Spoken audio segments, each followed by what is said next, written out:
I wear several hats. I work as a spiritual counselor, a teacher, a healer, and I'm also an author. What joins those things together is helping people to deepen a connection with their inner wisdom, their inner healer, their inner teacher. And a lot of times when people come to me, they're coming because they're facing some sort of a crisis. Whether it's a physical crisis, something in the emotional realm, relationships, communication, a loss of a sense of purpose.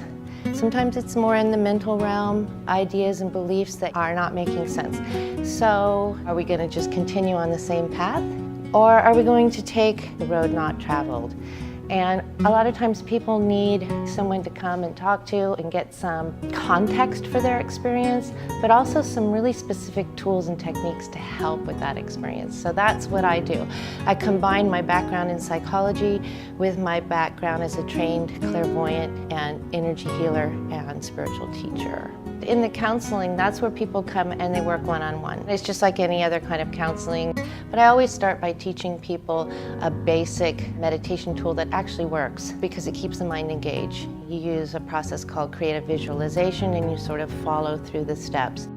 It just really helps us start to let go of the things that are causing us stress, and it also teaches us how to get in control of the mind. It's very individually tailored. But what I also found is that a lot of people were working on the same things at the same time, and so I started forming classes. And that has just been a miraculous experience too, because people learn a lot from hearing each other's experiences, and also when you get a group of people together meditating, it's really quite spectacular. The energy gets into alignment quite quickly. When we create alignment, we open the door to insights, and it's been very fun to watch the people in the classes figuring out, oh my gosh, this is what's been getting in my way, or this is what came to me, and I'm creating changes in my relationships, in my sleep space, in my creativity, in my career. What's unique is that I have some people that come locally, that come in person, and then I have students really from all over, even including all over the world. But they come in via Skype, and that's also true with the counseling, by the way. Most of my clients these days are remote, so it's a combined class. The classes consist of guided meditations, open discussion, and healings. So the students are actually learning how to work with energy, and they trade healings, even remotely.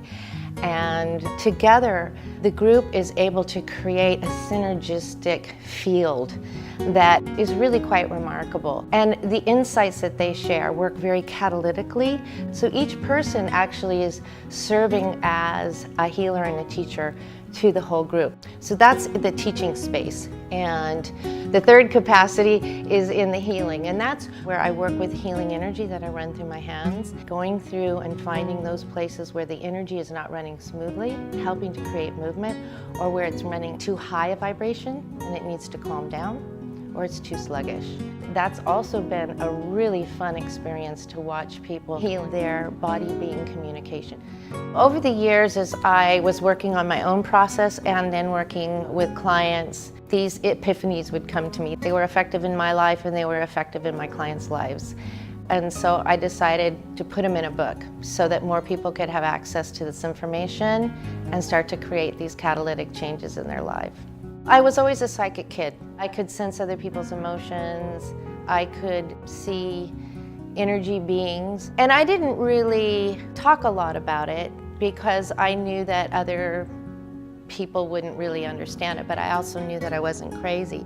And I would have conversations. I know that sounds really odd, but with Jesus and the angels growing up. The other thing is, in my 20s, I studied psychology. And the thing that stands out for me from both experiences is that to understand what's not working is a great first step. But it's not enough. I found that people could learn great communication skills, but they'd get caught right up into the drama of whatever was happening, and all those great skills would go out the window, including me. And I taught them.